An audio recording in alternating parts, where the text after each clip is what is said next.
ఎందుకైనా మంచిది ఓసారి తమ్ముడు అభిప్రాయం కూడా కనుక్కో. వాడిని అడగడం ఎందుకు నాన్న, మనం ఓకే అంటే వాడు తాళి కట్టేస్తాడు. అమ్మాయి లక్షణంగానే ఉంది. ఓ పని చేయండి, ముందు పెళ్లి చూపులకు ఏర్పాటు చేయండి, మిగతా విషయాలు తర్వాత మాట్లాడుకుందాం. అలాగేనండి. శుభం, వెళ్ళొస్తానండి.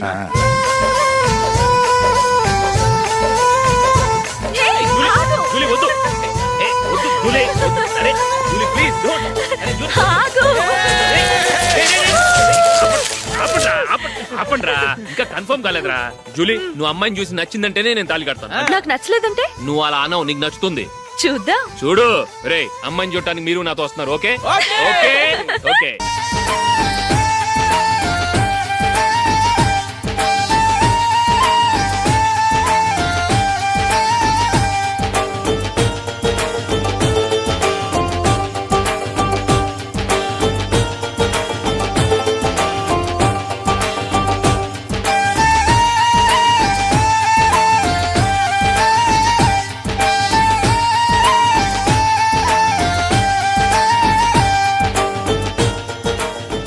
అలాగే పెళ్లి కొడుకు కూడా కాఫీ ఇవ్వమ్మా.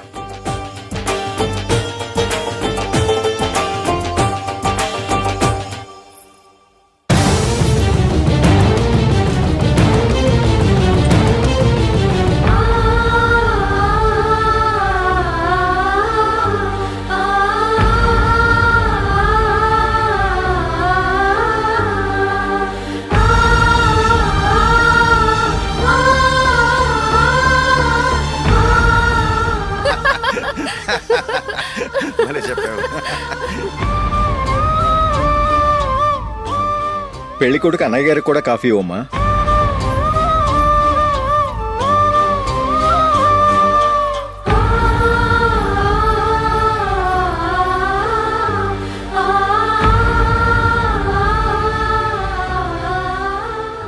అమ్మాయి మాకు బాగా నచ్చిందండి. అయితే ఇక ముహూర్తాలు పెట్టుకోవడమే ఆలస్యం. చాలా సంతోషం.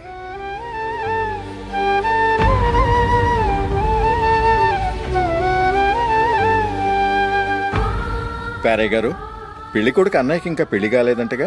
అదో ప్రశ్నటండి. చేతి ఖర్చుల కోసం 5ో 10 ఇప్పటికీ వాళ్ళ అన్నయ్యని యాచిస్తూ ఉంటాడు. అలాంటి వాడికి పిల్లనెవడిస్తాడండి? ఓ, తమ్ముడిని వచ్చే నెలలోనే జాబ్ లో జాయిన్ అవ్వమని ఫారెన్ నుంచి ఆర్డర్స్ వచ్చాయి.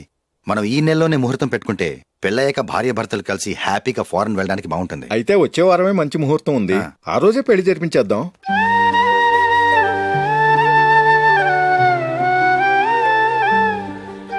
సారీరా,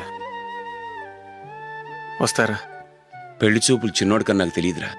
మీ అన్నయ్య చెప్పలేదు, పెళ్ళిళ్ళ పేరయ్య చెప్పలేదు. చెప్పుంటే అసలు వచ్చేవాడిని కాదు.